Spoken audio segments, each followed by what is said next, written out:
Chapter झालंय.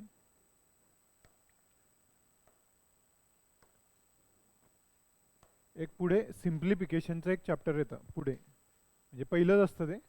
जर पुस्तकांमध्ये बघितलं तर सोपे रूप द्या असं ते. त्याच्यामध्ये गणित, बेरीज, वजाबाकी, गुणाकार, भागाकार वेगवेगळे पद्धती असतात. बॉड मासचं चॅप्टर असतं बघा. बॉड मासना शब्द ऐकलाय का तुम्ही? त्याचे ते चॅप्टर असतात. ते आपण शेवटी घेणार आहे. समजला? ते आधी असतं पण ते शेवटी घेणार आहे आपण. त्याच्यामध्ये काही बैजिक राशींचे सूत्र असतात आणि काही डायरेक्ट प्रश्न असतात. त्याच्यामध्ये हे रिपीट होणारच आहे. जे आपलं मागचे चॅप्टर झाले 2 ते रिपीट होणार आहे. आता जो आपला नवीन टॉपिक आहे तो व्यवस्थित लक्ष द्या. लिहा.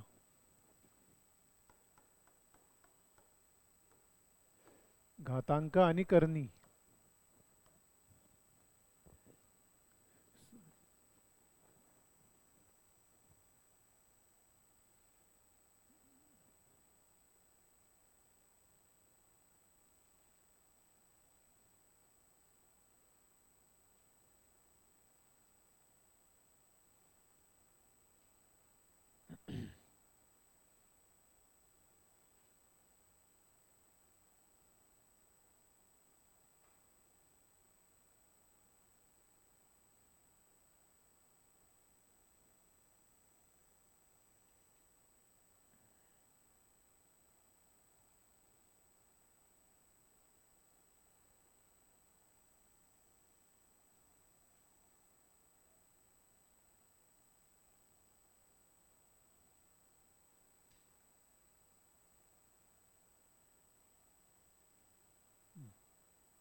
बघा, घातांक आणि करणी माहिती आहे तुम्हाला हे?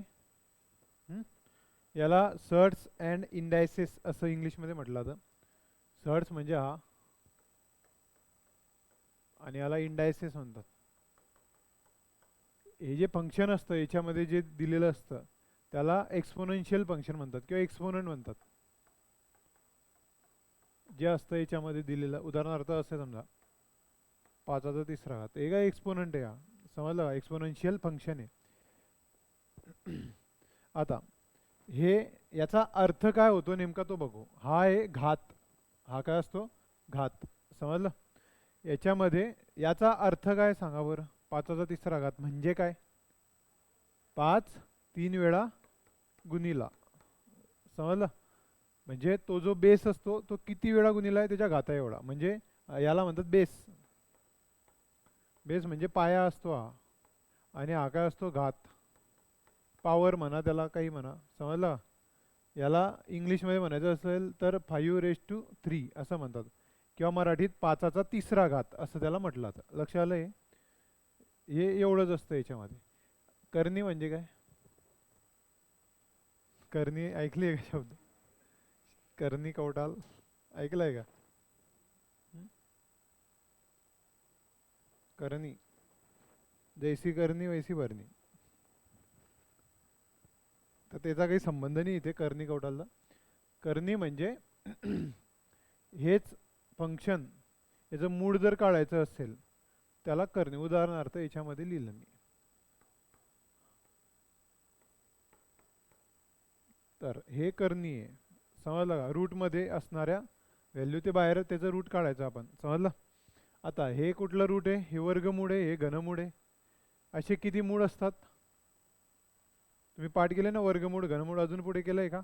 नाही. पण तसं कितीही असू शकतात. चौथं मूळ, 5वं, 6, 7 अनंतपर्यंत असतात ते मूळ. समजलं? त्याचा नेमका अर्थ आपल्याला या चॅप्टरमध्ये आता कळणार आहे की हे अर्थ काय आहे पुढे.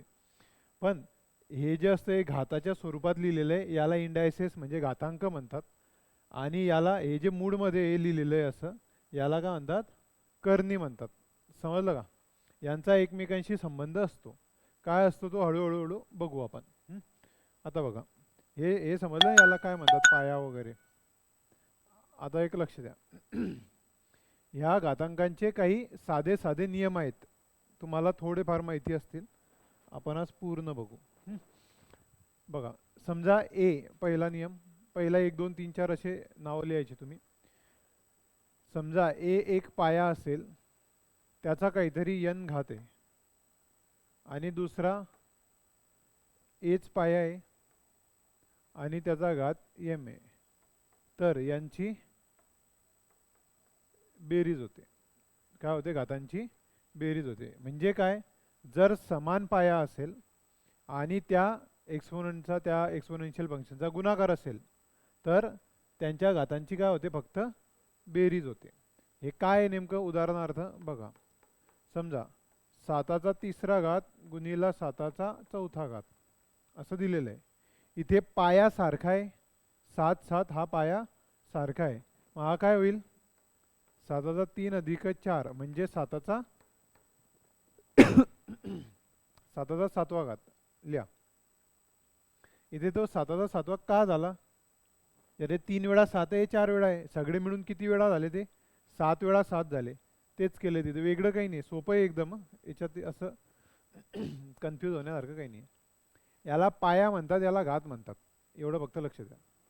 समान पाया असेल तर असं लिहायचं तिथे, समान पाया. आणि वेगवेगळा पाया असला तर मग ते सोडवावं लागेल. उदाहरणार्थ असं समजा 5चा तिसरा घात गुणिला 2चा दुसरा घात असं आहे. मग इथे नाही ते बेरीज होणार 5 2चा, असं नाही होणार. याला तुम्हाला सोडवावं लागेल. 5चा तिसरा घात म्हणजे 125, 2चा दुसरा 4, आणि मग हे जे उत्तर येईल ते लिहावं लागेल तुम्हाला. समजलं? आणि इथे पाया समान असेल तर असं लिहिता येतं.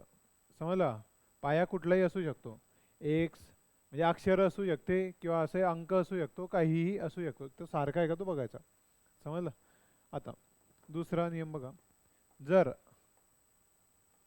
एम इकडे लिहितो मी, दोन संख्या ज्यांच्यामध्ये पाया सारखा असेल पण त्यांची काय भागाकार दिलेला असेल, पाया सारखा आणि भागाकार दिलेला असेल, तर त्यांचा जो घात आहे यांची वजाबाकी करायची. काय करायची? त्यांची वजाबाकी. म्हणजे उदाहरणार्थ 7चा 7वा घात भागिला 7चा तिसरा घात, तर 7चा 7वा वजा तिसरा म्हणजे 7चा चौथा घात. समजलं?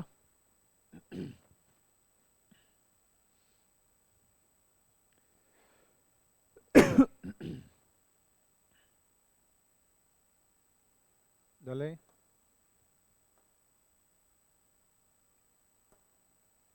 आता बेरीज आणि वजाबाकी असेल तर, गुणाकार भागाकार बघितला ना आपण. बेरीज आणि वजाबाकी असेल तर आधी तो घात काढून घ्यायचा आणि मग बेरीज वजाबाकी करायची. उदाहरणार्थ समजा असं आहे, 5चा दुसरा घात अधिक 5चा तिसरा घात. मग इथे 5चा 5वा घात असं नाही करायचं. ते कुठे असतं? गुणाकारात प्लस, आणि मायनस कुठे होतं? तर भागाकारात. प्लस मायनस असेल तर हे स्पेशल सोडवावं लागतं. 5चा दुसरा घात म्हणजे काय ते काढावं लागेल. मग 5चा तिसरा घात म्हणजे काय ते काढावं लागेल. समजलं? आता तुम्ही म्हणणार हे पार्ट आहे, ठीक आहे. समजा असं असलं तर 43चा तिसरा घात, मग 43 गुणिला 43 गुणिला 43 असं 3 वेळा गुणाकार करायचा, मग सोडवायचं, जे उत्तर आहे ते मिळेल. समजलं का? कारण याचा अर्थ काय? तितक्या वेळा गुणिला. 5चा दुसरा घात म्हणजे 5 गुणिला 5 25 होते ना. पण तो पाठ असतो आपला 5चा वर्ग 25, पण त्याचा अर्थ तोच आहे 5 गुणिला 5. हेही तेच आहे, 3 वेळा गुणिला येते. तर तुम्ही घन म्हणून पाठ करा, किंवा मग 4 जर असले मग 4 वेळा करायचा, 5 5 5 5 आणि तो गुणाकार करायचा. एवढं सिंपल ते सोडवायचं. तर बेरीज आणि वजाबाकी कशी असते? तर ती जशी आहे तशी सोडवावी लागते, म्हणून त्याचा काही नियम वगैरे नाही आहे. नियम काय? तर याला आधी सोडवा, याला सोडवा, मग बेरीज करा. लक्ष आलं? वजाबाकी तीच, की पहिले ते एक्सपोनेन्शियल फंक्शन ते सोडवून घ्या, त्याचं उत्तर काढा, आणि मग ते किंमत त्याच्यामध्ये टाका. आता मी जर असं म्हटलं, एक्सचा तिसरा घात अधिक 25, याला सोडवा, काय येईल उत्तर सांगा? काय उत्तर येईल? लवकर सोडवा.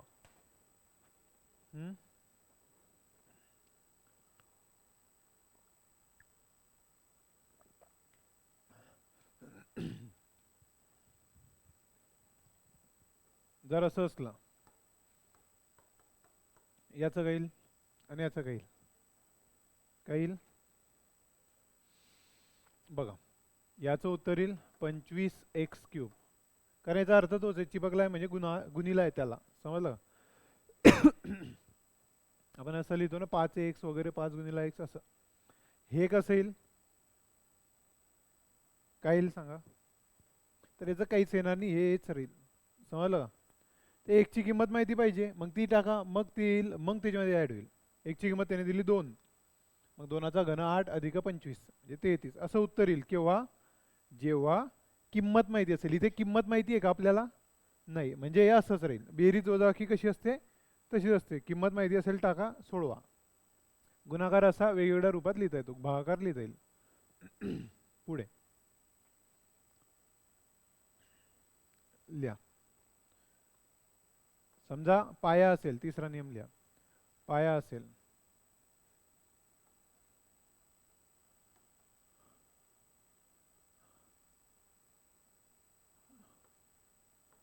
पायाचा काहीतरी घात आहे आणि कंसाचा घात आहे, तर याचं उत्तर काय येईल? घातांक आहे, घातांक दिलेला आहे, त्याचा परत घात आहे, कंसाचा घात आहे, काय येईल? A raise to M into N, म्हणजे गुणाकार होईल त्यांचा. उदाहरणार्थ 5चा दुसरा घात चा तिसरा घात असा म्हणता याला. 5चा 2 गुणिला 3 म्हणजे 5चा 6वा घात. काय झालं? ते गुणाकार झाला. घातांक दिलेला असेल काहीतरी कंसामध्ये, त्याच्या वर अजून घात असेल तर त्यांचा काय होईल? गुणाकार होईल.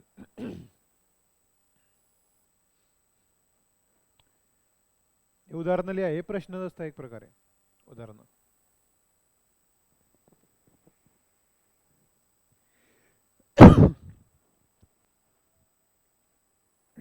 बघा, जर असं असेल तर एक पाया, त्याचा घात, चा परत घात, मग मग काय होईल?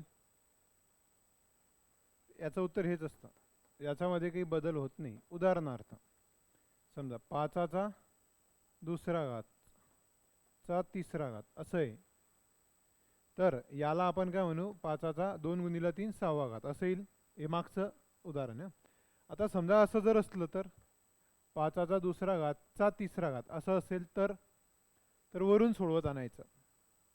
म्हणजे इथे आता 3 तर 3 आहे, पण इथे आला 2चा तिसरा घात किती असतो? 2चा तिसरा घात म्हणजे 2 3 वेळा गुणिला म्हणजे किती असतो? 8. मग याचं उत्तर किती आलंय? 8 आलंय. मग आता 8 ते सोडवू पुढे आपण. लक्ष आलंय? हे कसं सोडवायचं? यांचा गुणाकार होतो, यांचं तसं होत नाही, डायरेक्ट सोडवलं जातं. लक्ष आलं? लिहून घ्या. हे याचं उदाहरण आहे, हे मागचं आहे. काही अडचण येत असेल तर विचारा परत. सूत्र चालू आहे अजून आपले.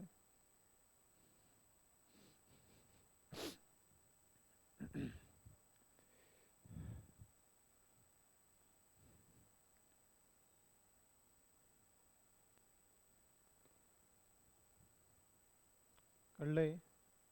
आता जर 2 पाया असतील, त्यांचा गुणाकार असेल आणि त्यांचा घात दिलेला असेल, तर याचा अर्थ तो दोघांचा घात असतो. समजलं का? 2 संख्या असतील, गुणाकार असेल, त्यांचा जर कंसामध्ये घात असेल तर तो दोघांचा घात असतो. म्हणजे काय? समजा असं दिलंय 5 गुणिला 2 चा वर्ग असा दिलेला आहे, तर याला असं लिहिता येईल 5चा वर्ग गुणिला 2चा वर्ग. समजलं?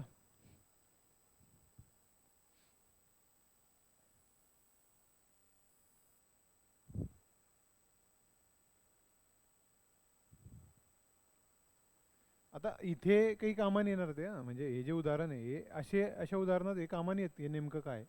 पण कंसात काहीतरी असेल गुणाकार, काय म्हणतोय मी? गुणाकार आणि भागाकार कंसामध्ये असेल, गुणाकार आणि भागाकार, तर ते जितके टर्म असतात त्यांचा तो घात असतो. स्पेशल एवढं लक्षात ठेवा. इथे कोण आहेत? 2 ए आणि बी गुणिला आहे, तर एचाही तोच घात आहे, बीचाही तोच घात आहे. हा त्याचा अर्थ आहे. कंसाचा घात असेल तर, जर असं दिलंय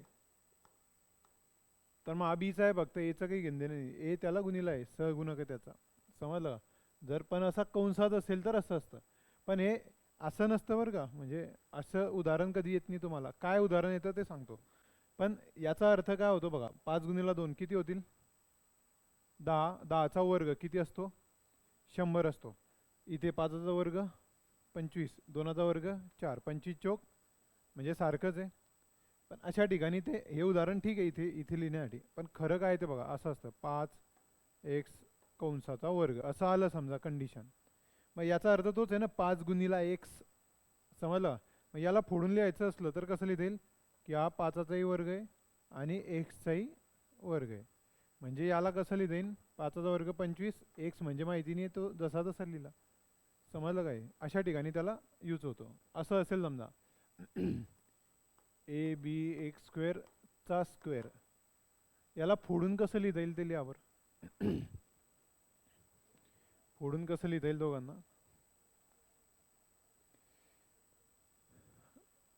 ए वर्ग बी वर्ग एकचा वर्गाचा वर्ग 2 गुणिला 2 होईल ना कंसात. मग यांचा गुणाकार होतो 2 गुणिले 2 4. लिहून घे.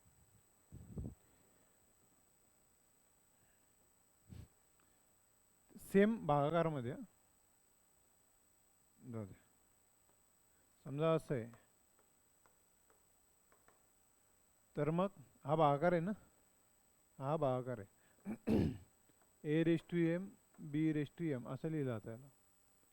म्हणजे काय, समजा असं असेल 2/7 चा तिसरा घात म्हणजे काय येईल, 2चा तिसरा घात 7चा तिसरा घात. मग जे असेल ते सोडवायचं, पुढे लिहायचं. कंसात गुणाकार भागाकार असेल, त्यांचा काही घात असेल कंसाचा, तर तो कंसाचा घात म्हणजे दिलेले जितक्या टर्म आहे मध्ये त्यांचा सगळ्यांचा घात असतो. इथे तर 2च टर्म आहे, इथे 4 5 7 किती असले तरी त्यांचा घात तो होईल. म्हणजे असं म्हटलं मी, पहा ए गुणिला बी गुणिला सी छेद एक्स वाय झेड चा दुसरा घात. तर याचा अर्थ काय झाला, एचा वर्ग बीचा वर्ग सीचा वर्ग एक्सचा वर्ग वायचा वर्ग झेडचा वर्ग असं झाला. समजलं? इथे गुणाकार आणि भागाकारच आहे ना. याच्या आणि बेरीज आणि वजाबाकीमध्ये तसं नसतं. बेरीज वजाबाकीचे स्पेशल फॉर्म्युले असतात, ते आपण नंतर बघणार आहे. नाही तर मग ए अधिक बी केला त्याचा वर्ग केला, याचा फॉर्म्युला आहे. समजलं का? नाही तर मग ए वर्ग अधिक बी वर्ग असं नाही करायचं इथे.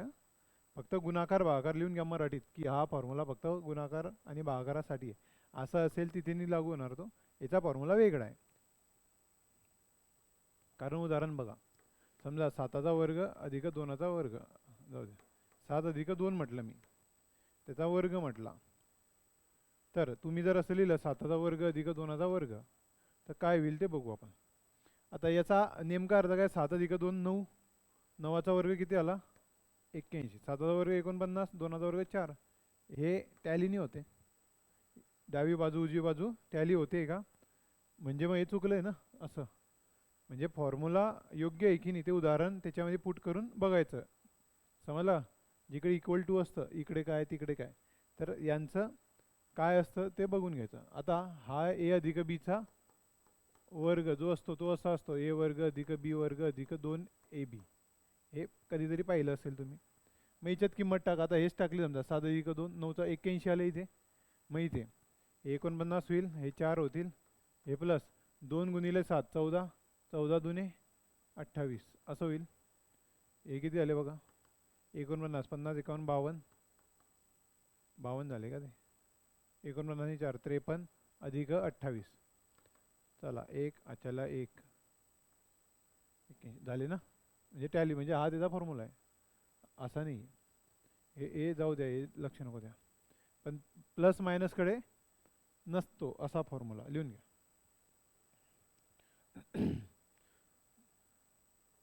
पुढे जर मायनस घात असेल तर आपल्याला उत्तर काढता येत नाही, त्याला प्लस करावं लागतं. त्याला प्लस करायचं असेल तर जो पाया आहे त्याची पोझिशन चेंज करायची. अंशात असेल तर छेदात करायचा, छेदात असेल तर अंशात करायचा. म्हणजे याला प्लस करायचं असेल तर याचं उत्तर येईल 1/a⁻m लिहा. म्हणजे 7चा वजा दुसरा घात जर विचारला तर सांगता येणार नाही आपल्याला की काय. मग याला काय करावं लागेल, आधी प्लस करा म्हणजे तो अंशात येतं छेदात टाका, आणि मग आता येईल त्याचं उत्तर. असं हे उदाहरणार्थ लिहा त्याचा. जर घात मायनस असेल तर त्याला प्लस करायचाच असतो, कारण मायनस घात काही असा नसतो. प्लस करायचा असेल तर काय करायचं, तर त्याची पोझिशन चेंज करायची. अंश असेल तर छेद, छेद असेल तर अंश. असं आहे समजा 1/a⁻m आहे, तर मायनस एम आहे म्हणजे इकडे गेल्यावर काय होईल, तो वर गेल्यावर प्लस होईल ना. म्हणजे असं आहे 1/7 वजा दुसरा, तर हे काढता नाही येणार आपल्याला. हा छेदा ते मग अंशात करा म्हणजे तो प्लस होईल. आणि पुढे लिहायचं.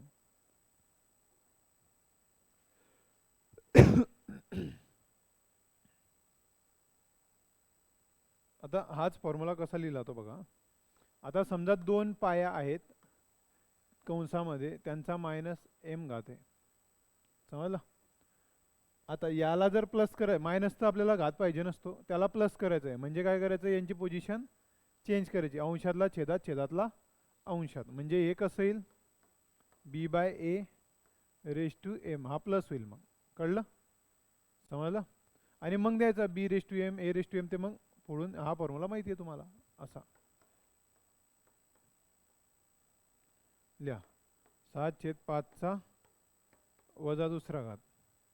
मग याला काय करावं लागेल, आधी 5/7, तेव्हा तो +2 होईल. वजा घात काढता येत नाही, काढला तर तो त्याच्या अंशात असेल तर छेदातला लिहा, छेदातला असेल अंशात, तोच अर्थ होतो त्याचा. मग इथे 5चा वर्ग 25, 7चा वर्ग 49 लिहा.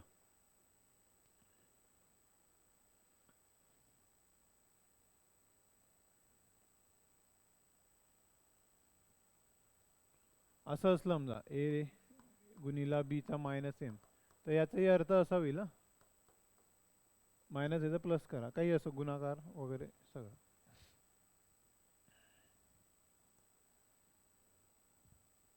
समजलंय. आता जर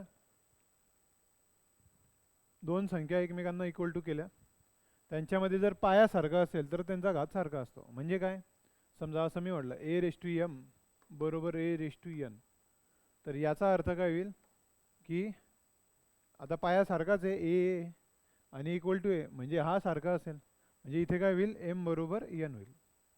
लक्ष आलं.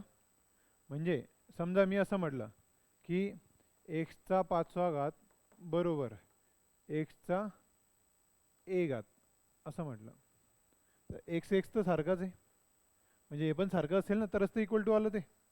म्हणजे याचा अर्थ काय, a बरोबर किती झाली किंमत, 5 झाली. समजलं. याच्यावर उदाहरणं कशी येतात बघा. समजा तो असं म्हणतो 2चा 7वा घात बरोबर 2चा 3x घात, तर x बरोबर किती असं विचारतात. मग ह्या याच्यात 2 तर सारखेच आहे.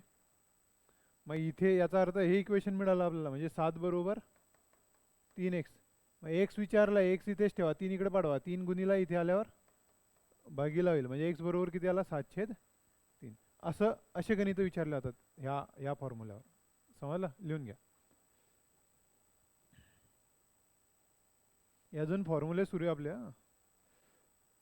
एक एक एक एक त्याच्यावर आधारित गणित, त्याचा उपयोग वगैरे पुढे बघू.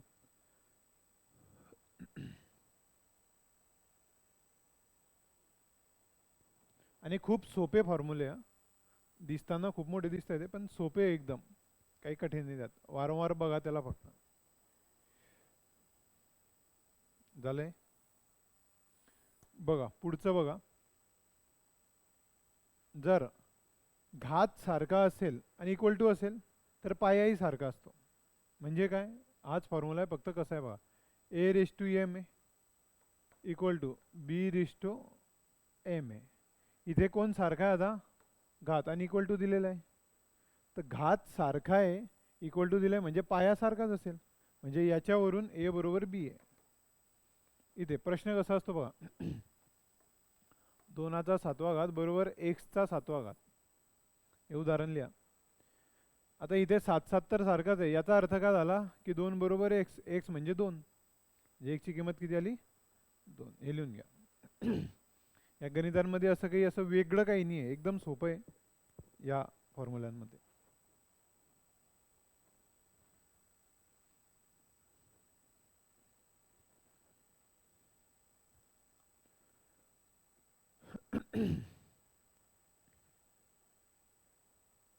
कुठलीही संख्या असली तर तिचा पहिला घात म्हणजे तीच संख्या असते.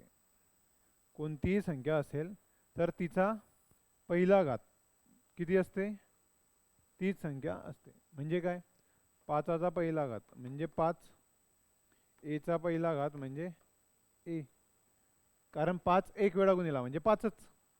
समजलं? 10चा पहिला घात म्हणजे 10च. पहिला घात म्हणजे तीच संख्या. समजलं? दुसरा घात म्हणजे ती संख्या 2 वेळा गुणिला. तिसरा घात म्हणजे 3 वेळा गुणिला, असा त्याचा अर्थ आहे. तर पहिला घात म्हणजे काय असतो? तीच संख्या असते. आता जर कुठल्याही संख्येचा 0वा घात काढला तर उत्तर किती आलं पाहिजे? 0वा घात म्हणजे उत्तर किती? किती? ऑनलाईन वाले उत्तर द्या. ऑनलाईन वाले उत्तर द्या.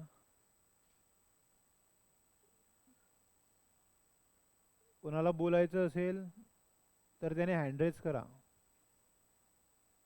तिथे चित्र असेल तुमच्या ॲपमध्ये हाताचं, हलणाऱ्या हाताचं, त्याच्यावर दाबायचं म्हणजे मग तुम्हाला बोलता येईल.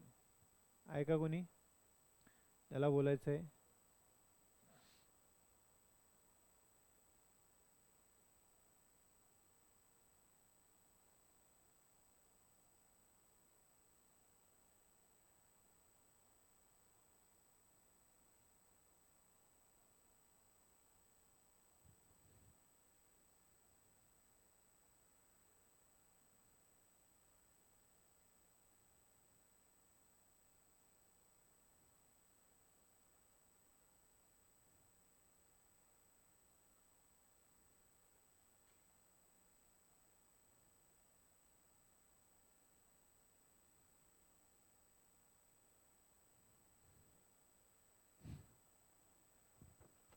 किती असतो? 0. कोणत्याही संख्येचा 0वा घात म्हणजे 1 येतो. लिहा. 7चा 0 घात म्हणजे 1. 1001चा 0वा घात म्हणजे 1. कितीही संख्या असो, कुठलीही संख्या असो, तिचा 0 घात म्हणजे काय? 1. ते काय येतं ते सांगतो बघा. आता समजा मी असं म्हटलं की 5चा तिसरा घात भागीला 5चा तिसरा घात. मग 5 पायासारखा आहे. 3 वजा 3 होतील.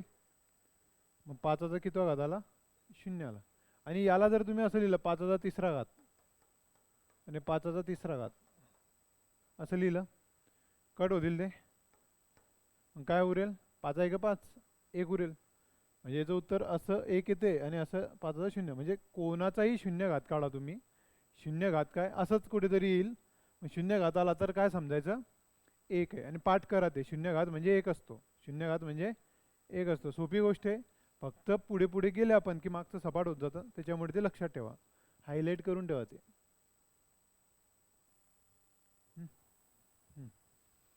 बघा आता आता कर्णीमध्ये आणि याच्यामध्ये काय संबंध असतो तो बघू. आता हे पहिलं रूट आहे, याला म्हणतात वर्गमूळ. हे असते घनमूळ. समजलं? चौथं असेल तर चौथं मूळ. समजलं?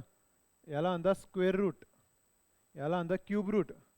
चौथं असलं तर फोर्थ, फिफ्थ, सिक्स्थ असे रूट असतात ते. आणि किती असतात? तर हे कितीही असतात, अनंतपर्यंत असतात. जितके घात तितके रूट.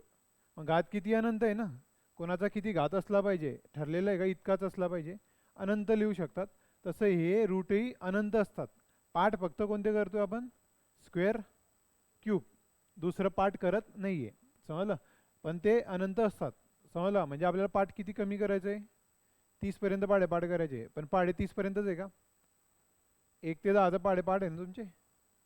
असा कोणी नाही आहे ना की 8चा पाढा असा 8 असा असेल तर मग काही खरं नाही. मग मला तुमच्यावर शंका येईन की इकडे कसं काय आले, इकडे पास होऊनच आले, परीक्षा आली ना तुमची.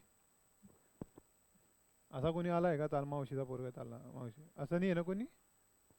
तर अनेक गोष्टींपैकी थोडंसं पाठ करायचं आहे, कारण तेवढ्यामुळे कॅल्क्युलेशन येतं. का असतं ते? तुमच्या घरी शेती आहे का? शेती, शेती परीक्षण, माती परीक्षण शब्द ऐकलाय? कसं केलं आता? पुरी माती चेक केली आधी का? एक सॉइल टेस्ट करता, एवढीशी माती घेतात आणि लॅबोरेटरीत चेक करतात, बस झालं माती परीक्षण. त्याच्यात मग काही रिपोर्ट येतील ते. आता आपलं रक्त चेक करायचं आहे तर पुरं काढलं बादलीभर, असं असं काही आहे का? थोडंसं काढायचं इंजेक्शनने आणि ते करायचं. समजलं? तर तसं पूर्ण कॅल्क्युलेशन या छोट्याशा गोष्टीवर होणार आहे. आणि ती छोटी गोष्ट तुम्हाला खूप मोठी वाटते, बापरे इतकं 30 असं नाही आहे ते, ते बापरे नाहीच आहे ते. तुम्ही करतच काही नाही म्हणून ते, आणि ज्याचे पाठ आहे त्याला काही टेन्शन नाही. तर स्क्वेअर रूट कसे असतात समजलं? स्क्वेअर रूट, क्यूब रूट वगैरे किती असतात रूट? अनंतपर्यंत असतात. याला काय म्हणतात? सर्ट्स म्हणतात. सर्ट्स किंवा कर्णी म्हणतात. समजलं? आणि हे जे रूट असतात याचा अर्थ काय असतो, याचा त्या घातांशी संबंध काय आहे? आता इथे क्यूब रूट आहे, हा चौथा रूट आहे, इथे 2 लिहिला पाहिजे होता, पण इथे लिहायची गरज नसते. फक्त रूट आहे म्हणजे तो स्क्वेअर रूट असतो असं आपण गृहीत धरलंय. उदाहरणार्थ मागे सांगितलं होतं तुम्हाला की मायनस संख्या लिहायची असेल तर लिहावीच लागते. ऋण 5 म्हणजे असं, पण धन 5 लिहिताना मी फक्त असं लिहिल, असं लिहायची गरज आहे का मला? +5 फक्त 5 लिहिलं तरी धन 5 होतील ते. तसं इथे फक्त रूट आहे म्हणजे स्क्वेअर रूट येतो, म्हणजे असा येतो. समजलं का? फक्त रूट आहे म्हणजे स्क्वेअर रूट आहे, आणि बाकी मग ते तर दिसताच आहे की क्यूब, फोर, फिफ्थ ते दिसतीलच. तर आता याचा अर्थ काय होतो ते बघू आपण. समजा याच्यामध्ये काहीतरी संख्या आहे ए, याला घातामध्ये जर कन्वर्ट करायचा असेल तर याचा अर्थ काय होतो? हा काय स्क्वेअर रूट, तर याचा एचा कितवा घात असेल तो? तर एचा इथे वर एक घात आहे ना, स्क्वेअर रूट म्हणजे भागीला 2. समजलं?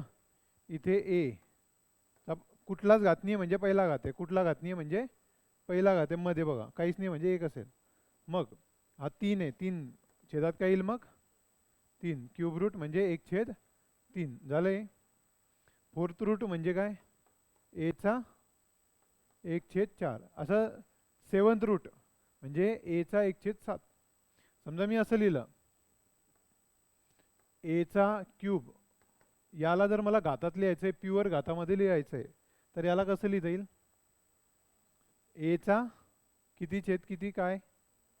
3 छेद, जो घात आहे तो लिहून घ्यायचा, छेदात हा रूट आहे म्हणजे 2 आहे. समजलं?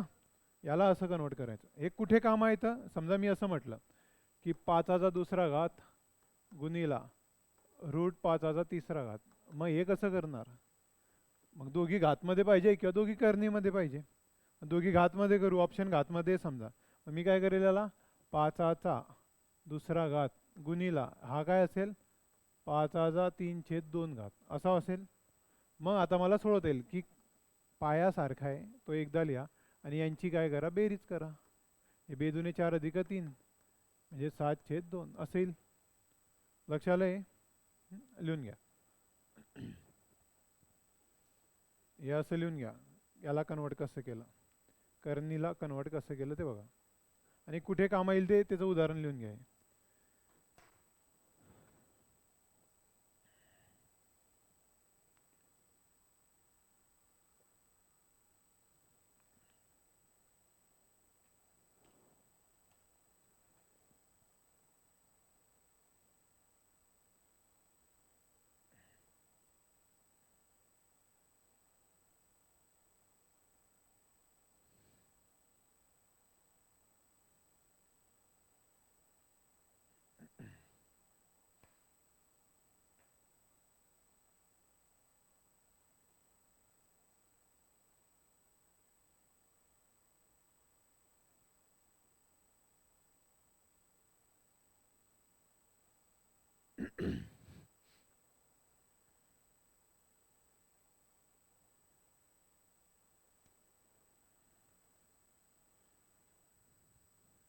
चला कळते. हे उदाहरण लिहून घ्या बरं का, ते कसं सोडवता येईल आपल्याला. आणि याच्यात कुठलाही नियम कुठेही असा उपयोगात येईल.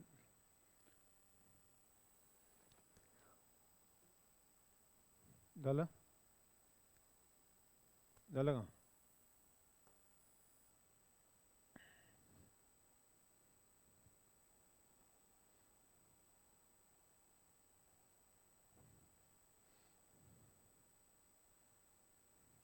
बघा, साधे साधे गणित ते तर आपण उदाहरणामध्ये बघितले, बेरीज वजाकीचे, गुणाकार भागाकाराचे, तर ते तर येतीलच तुम्हाला. समजा असं आहे, 7चा 3 गुणिला 7चा 2 गुणिला 7चा 5 म्हणजे 7चा कितवा घात? 3 आणि 2 5 आणि 5 10, 7चा 10 घात येतील ना तुम्हाला. भागीला म्हटलं मी 7चा 4था घात. मग हे किती 10 आणि वजा 4 होतील म्हणजे 7चा 6 घात येईल. समजलं? हे बा हे 3 गेले, याच्यातले 3 गेले, एक उरला, याच्यातला एक, 5 आणि 6. असंही करता येतं. समजलं? हे तर येतील तुम्हाला. आता यामध्ये असं लिहिलेलं आहे समजा,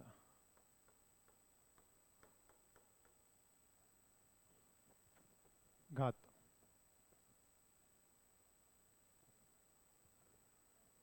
तर मायनस घात असतो का? नाही, मायनस घात नसतो. याला सोडून बघा बरं, सगळे नियम काय तुम्ही आता लिहिले ते आठवा आणि याला सोडून बघा काय येते ते बघा.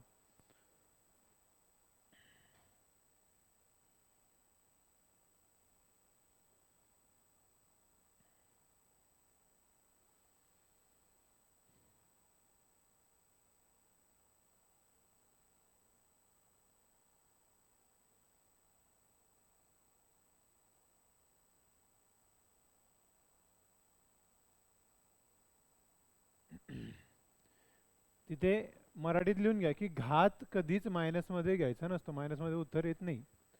तर आपल्याला काय करावं लागेल, घात प्लस करावं लागेल, म्हणजे पॉझिटिव्ह करावं लागेल. घात जर प्लस करायचा असेल तर जो पाया असतो त्याची पोझिशन चेंज करायची असते, असं मराठीत लिहून घ्या. हे मागे लिहिलंय, गणितातही लिहा. मग इथे घात प्लस करायचा आहे म्हणजे असा करायचा आहे, 1/3 आहे ना तो, 1/3 प्लस झाला, तो मायनसचा प्लस लिहिला. मग याला काय करणार तुम्ही, 1/1000, कारण तो अंशामध्ये छेदात लिहिला, छेदात असता अंशात लिहिला असता. समजलं? जिकडे असेल तिथून पोझिशन चेंज करायची. झालंय? आता हे काय सांगा बरं, 1/3 म्हणजे काय? तर छेदातला जो असतो घातामध्ये, अंशातला जो आहे तो घातच आहे. घात जो दिलेला आहे, जे पॉवर आहे याच्याने जो अंश आहे तो घातच आहे, आणि हे जे हे मूळ आहे. समजलं? म्हणजे करणी आहे. लक्ष आलं? वरचा जो आहे तो घात आहे आणि हे मग, आणि कंसामध्ये म्हणजे याचे ते असतील, आणि एकाचा, एक ही संख्या जी आहे हे बी लिहून घ्यायचे. एकाचा कोणताही घात घ्या तर त्याचं उत्तर एकच येतं. एकाचा कुठलाही घात घेतला तर त्याचं उत्तर एकच येतं. प्लस घात घ्या, मायनस घ्या, शून्य घ्या, कुठलाही घात घ्या, एकाचा घात तो कुठलाही घात काय असतो, एकच असतो. समजला? तुम्ही जर दुसरा घात घेतला, 1 × 1, एक तुम्ही कितीही वेळा गुणिला केला उत्तर एक येणार आहे. समजला? तुम्ही शून्यवा घात घेतला तर कोणाचाही शून्यवा घात एकच येतो. समजला? आणि तुम्ही याचा निगेटिव्ह घात घेतला तर समजा एकाचा वजा दुसरा घात, मग तुम्ही 1/1 करणार आहे. हा एक छेदामध्ये एक केला, मग एकच उत्तर येतं ना त्याचं, आणि मग तो स्क्वेअर होईल म्हणजे एकच उत्तर येईल. कोणताही घात घ्या, एकाचा घात एकच येतो. मग तसं एकाचा हा 1/3 घात असो की कुठलाही घात असो, काय येईल त्याचं उत्तर एक येईल. समजलं? मग ह्या 1000 याचा 1/3 घात येईल. पण 1/3 म्हणजे काय, तर एक हा घात आहे म्हणजे 1000चा एक घात. एक घात म्हणजे लिहायची गरज आहे का तिथे, असा घात पॉवर लिहायची गरज नाही. आणि छेद 3 आहे म्हणजे ते मुळामध्ये, ही संख्या कशामध्ये, मुळामध्ये. कोणत्या मुळामध्ये, तिसऱ्या मुळामध्ये. आणि हे वर एक, वरचा एक जसा तसा, आणि याला कसं लिहिलं असं. जसं आपण हे मूळ असं लिहिलं ना मागचे, ते आपण पाहिले सूत्र पाहिले, त्याच्यामध्ये एचा असं असलं समजा, तर याला आपण असं लिहिलं. मग याला असंही लिहिता येईल, म्हणजे पहा एचा पहिला घात लिहायची गरज नाही, आणि रूट छेदात 3 आहे म्हणजे घनमूळ. इकडनं इकडे, इकडनं इकडे असं करता आलं पाहिजे आपल्याला. मग हे याचा अर्थ काय झाला, हा झाला हा. आता तुम्हाला एक माहिती आहे, 1000 कोणाचं घनमूळ आहे, 1000 कोणाचं घनमूळ आहे सांगा. कोणाचं? 10चं आहे ना. कोणाचा घन आहे तो, 10चा घन आहे, म्हणजे त्याचं मूळ काही येईल, घनमूळ काही येईल 10 येईल. लिहून घ्या. इथे काय काय कन्सेप्ट समजले तुम्हाला ते व्यवस्थित लिहून घ्या मराठीत.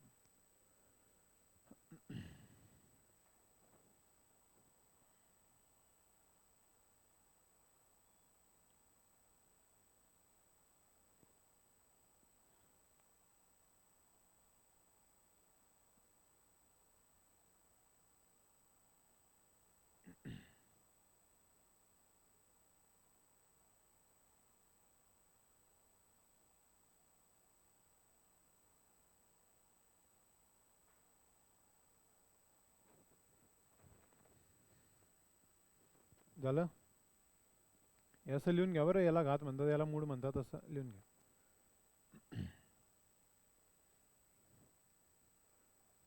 आता हे मुळातून हे बाहेर जेव्हा येते संख्या, याचा काय अर्थ असतो तो व्यवस्थित समजून घ्या.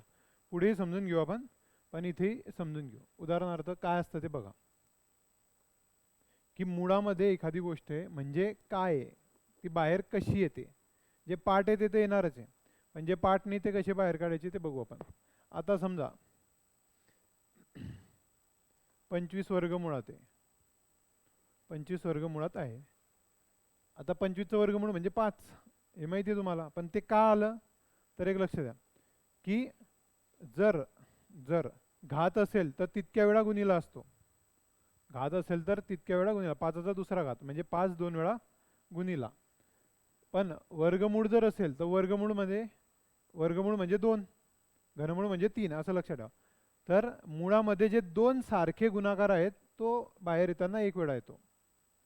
ज्या दोन संख्या आहेत वर्गमुळामध्ये ज्या सारख्या गुणाकार करताय त्या बाहेर येताना एक वेळा येतात. उदाहरणार्थ समजा हा 25ला फोडला तुम्ही तर 5 गुणिला 5 असं येते, म्हणजे 2 वेळा 5 आहे. आणि वर्गमुळात आहे म्हणजे दुसऱ्या मुळामध्ये 2 वेळा 5 आहे, तर बाहेर येताना एक वेळा येईल. किती वेळा येईल? एक वेळा. लक्ष आलं? असा त्याचा अर्थ आला. समजा मी असं म्हटलं की घनमुळामध्ये वर्गमुळामध्ये 125, मग 125 तर कोणाचा वर्ग नाही आहे म्हणजे वर्गमूळ निघेल का त्याचं? पण आपल्याला काढायचे असले तर मग याला फोडा. आता तुम्हाला इथे काय करावं लागेल, मग त्याचं ब्रेकडाऊन करावं लागेल, अवयव पाडावे लागतील. मग याचे अवयव कसे पडतात? 25 गुणिला 5 आणि 25चे परत पडतील 5 गुणिला 5, म्हणजे कसे पडले याचे अवयव? 5 गुणिला 5 गुणिला 5 झालं. आणि नियम काय आपला, की वर्गमूळ असेल तर 2 वेळा सारखा एक वेळा येतो, समजलं. घनमूळ असेल 3 वेळा सारखा एक वेळा येतो, चौथं मूळ असेल 4 वेळा सारखा एक वेळा येतो. लक्ष आलं? मग इथे 2 वेळा सारखा दिसतोय, तो एक वेळा बाहेर येईल. आता हा एकटा पडला, 2 वेळा सारखा आहे का तो? मग तो निघेल का बाहेर? तो तिथेच राहील, तो तिथेच राहील. मग त्याला तिथेच ठेवा वर्गमुळात 5. आणि या वर्गमुळात ते 2 5चा एक बाहेर आलेला आहे, म्हणजे 5√5 असं याचं उत्तर आलं. हे लिहून घ्या व्यवस्थित, हे काय केलं मी. असेही पाहिले असतील ना तुम्ही, ते कुठून तयार होतात तर असे तयार होतात. लिहून घ्या.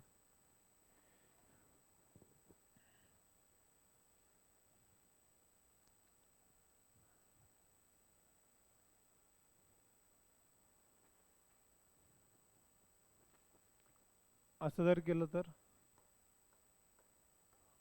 हे सोडवा. आहे चौथ्या मुळात 32 आहे, चौथ्या मुळात 32 आहे, सोडून बघा.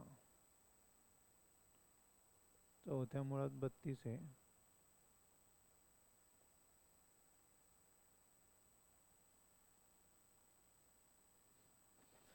कसं सोडवता येईल ते? कोण बाहेर कोण आत असं काय येईल ते बघा. चौथ्या मुळात 32.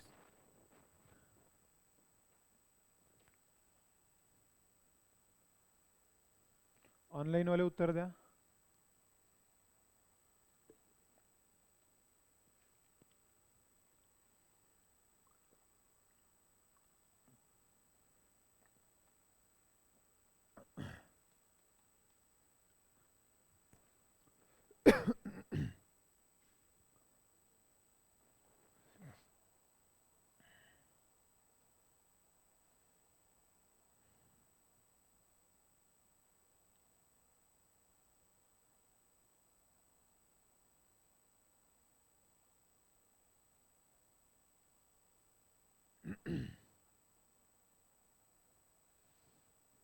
बघा आता काय सांगितलं मी, वर्गमूळ जर असेल म्हणजे 2 वेळा सारखा बाहेर एक वेळा येतो, घनमूळ असेल 3 वेळा सारखा एक वेळा येतो, चौथं मूळ असेल 4 वेळा सारखा एक वेळा येतो. ते सारखे काय आहे तिथं आपल्याला बघावं लागतील आधी. मग कोण आहे सारखे ते बघू. हिच्यामध्ये 32, 32ची फोड करा वर्ग. 16 गुणिला 2 म्हणजे 2 आला. 16ची फोड काय येईल? 2 गुणिला 8, मग 2 गुणिला 8, 8ची फोड 2 गुणिला 4, 4ची फोड 2 गुणिला 2 अशी आली ना. एकदम बारीक तुकडे किती झाले त्याचे असे. किती झाले? 1 2 3 4 5. 32 म्हणजे काय? 5 वेळा 2 आहे. किती वेळा 2 आहे? 5. आणि हे कोणतं मूळ आहे? हे चौथं मूळ आहे. मग चौथं मूळ आहे म्हणजे किती सारखे बाहेर एक वेळा येतील? 4 वेळा सारखे. मग 4 वेळा सारखे कोण आहे? 1 2 3 आहे ना. मग बाहेर येईल. आला? आला का? आता मध्ये कोण उरला? तो तर येणार नाही. मग त्याला चौथ्या मुळात 2. मूळ कोणतं होतं? चौथं होतं ना. म्हणजे असं उत्तर येईल. असं समजलं? याचा अर्थ हा आहे. लिहून घ्या. आणि हेच उत्तर असतं ऑप्शनमध्ये, असे उत्तर असतात.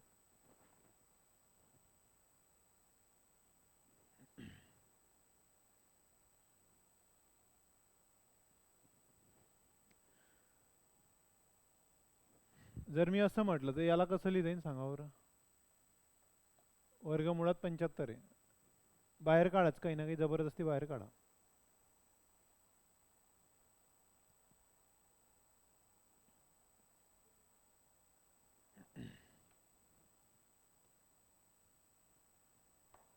हो, ॲन्सर तेवढंच आहे. 2 चौथ्या मुळात 2. वर्गमुळात 75 म्हणजे काय येईल ते बघा. 5√3 म्हणजे हे बघा, त्याची फोड करा. आणि फोड करताना आता आता ही समजवण्यासाठी मी टोटल फोड केली हा. समजवण्यासाठी पूर्ण फोड केली होती. कुठली? कोणाची? ही चौथा मूळ, कारण मग ते बाहेर येत नव्हते म्हणून. पण हे वर्गमुळामध्ये आणि घनमुळामध्ये तिच्यामध्ये पूर्ण घन किंवा पूर्ण वर्ग अशी फोड होते का ते बघायची. वर्गमूळ आहे तर पूर्ण वर्ग एखादी संख्या आणि दुसरी संख्या. घनमुळात असेल तर पूर्ण घन आणि एखादी संख्या, असा काही फोड होते का ते बघायचा. मग 75 म्हणजे 15 5 75, एखादा वर्ग आहे का तिच्यामध्ये? नाही. समजलं? अजून कशी होते 75ची? 25 त्रिक 75, मग 25 पूर्ण वर्ग आहे. मग ती फोड घ्यायची 25 त्रिक. मग 25चा बाहेर 5 येतो हे माहिती आपल्याला वर्गमुळातून, म्हणून तो पूर्ण वर्ग घेतला. समजला? आणि तुम्ही असं केलं असतं तरी काही फरक पडला नसता. 15 5 75 असं झालं असतं ते. मग याला परत फोडावं लागलं असतं. 5 गुणिला 3 गुणिला 5, म्हणजे 2 वेळा 5 एक वेळा आले आणि हा 3 मध्येच राहिला. किंवा हे माहिती तुम्हाला 25चा 5 बाहेर, हा 3 येऊ नाही शकत, त्याला इथेच. एवढंच उत्तर. समजलं? 5√3 लक्षात आलं? तसं वर्गमुळे घनमुळे तिसरं चौथं वगैरे ते लक्षात ठेवा. असं असलं समजा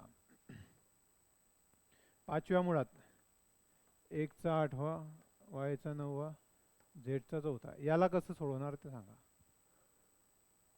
x�8, y�9, z⁴. काय येईल उत्तर सांगा.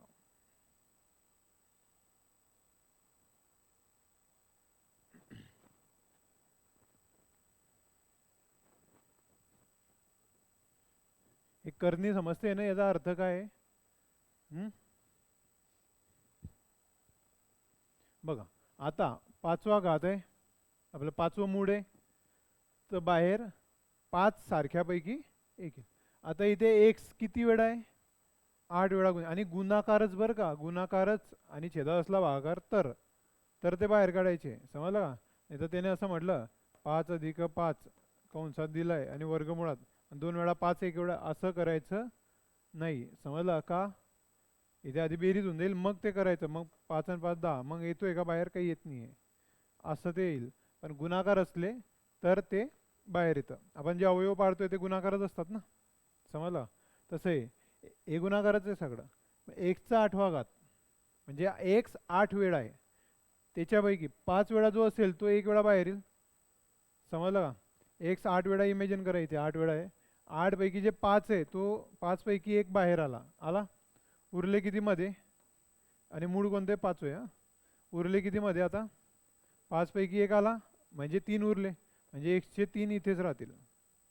वायचे 5 पैकी एक बाहेर येईल, उरतील किती मध्ये? 4 उरतील. समजलं? एक वाय बाहेर येईल. आता झेडचे 4च आहे आणि 5 पैकी एक बाहेर येणार आहे, मग तो येईल का? तो तिथेच राहील. हे आन्सर येईल. लिहून घ्या.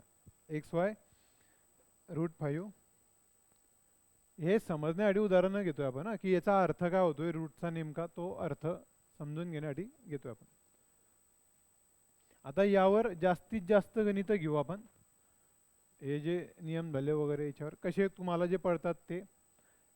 हे चॅप्टर असं चॅप्टर आहे की याच्यामध्ये कॅल्क्युलेशन खूप कठीण दिसतात आपल्याला, असं वाटतं हे काय. आता खूप जणांना अरे हे काय, हे काहीच नाही आहे, हेच उत्तर आहे, काही ताण नको घ्या त्याचा. समजलं, ऑप्शनमध्ये एवढंच येतं. 5 रूट 3 याचा अर्थ काय आहे नेमका, काही नेमका नुमका करू नका. कारण तुम्ही कॅल्क्युलेटर आहे का, डोकं कॅल्क्युलेटर आहे का तुमचं एकदम असं. याचा अर्थ हा आहे 1.732, हे सोडवलं की उत्तर येईल काही. पण असं रूट 5चं काय, रूट 17चं काय, रूट 19चं, हे पाठ करू शकतो का आपण एवढं? एक थोडंफार करू आपण, पण पूर्ण पाठ नाही करू शकत ना. तर याची गरजही नाही पडत. पण काही गोष्टी पाठ पाहिजे आपल्याला. काय पाठ पाहिजे ते लिहून घ्या. लिहून घ्या, रूट 2 म्हणजे किती, 1.412 वगैरे ते असतं, तर 1.41 एवढं तरी पाठ करा. रूट 3 म्हणजे 1.732, तर 1.73 वगैरे असं पाठ करा. ते 1.41 हे 1.73 असं पाठ करा. म्हणजे जर विचारलं चुकून तर असं 5 रूट 3 आले उत्तर, पण ते ऑप्शनमध्ये नाही आहे, मग रूट 3चं टाकता आलं पाहिजे. तसं रूट 4, रूट 5, रूट 4 म्हणजे किती असतं अंगावर, रूट 4 म्हणजे किती, रूट 3 म्हणजे 1.73, तर रूट 4 म्हणजे किती सांगा. एवढा विचार, 2 उत्तर यायचं, समजलं, समजतंय का. रूट 5 म्हणजे काय, जो बाहेर येत नाही तेच पाठ करायचं आहे ना आपल्याला, जो बाहेर येतो तो पाठ आहे आपला. 5, 6, 7, 8 हे माहिती नाही, ते पाठ करा, 10पर्यंत पाठ करा, रूट 10पर्यंत लिहून घेता घरी.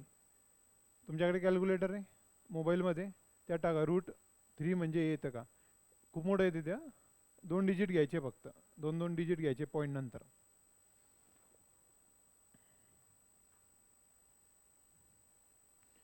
याच्यावर गणित घेऊ आपण, जास्तीत जास्त गणित घेऊ.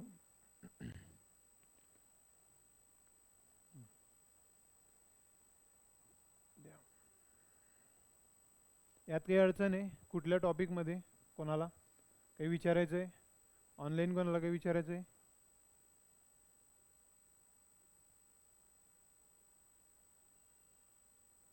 ऑनलाईन कोणाला काही विचारायचं आहे का?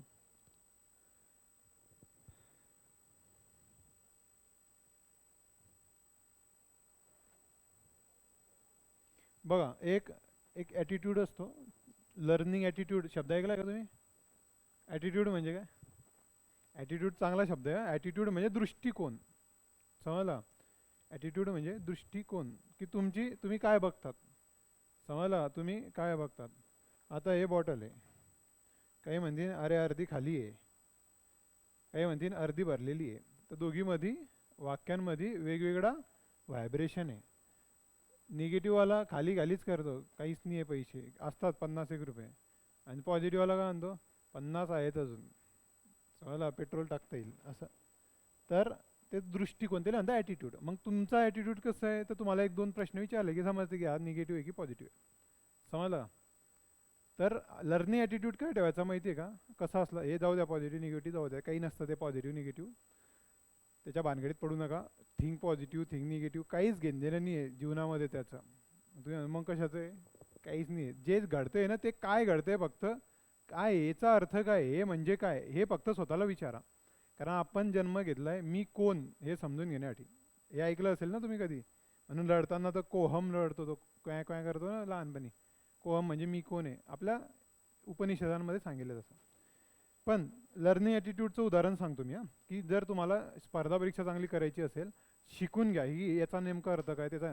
याच्यामध्ये तेच पाहिलं आपण, घातांक म्हणजे काय, करणी म्हणजे काय, नेमकं काय ते कळतंय का याच्यामध्ये. तुम्ही एकदा परत व्हिडिओ बघा, मग कळेल तुम्हाला, समजलं, थोडंफार राहिलं असेल तर, की याचा अर्थ नेमका काय होतो. जसं घातांक तर माहिती आहे की घात आहे म्हणजे तितक्या वेळा गुणिला, पण हे पहिल्यांदा शिकले असेल काही जण, तर याचा अच्छा याचा हा अर्थ आहे, बस, दुसरं काही नाही याच्यात.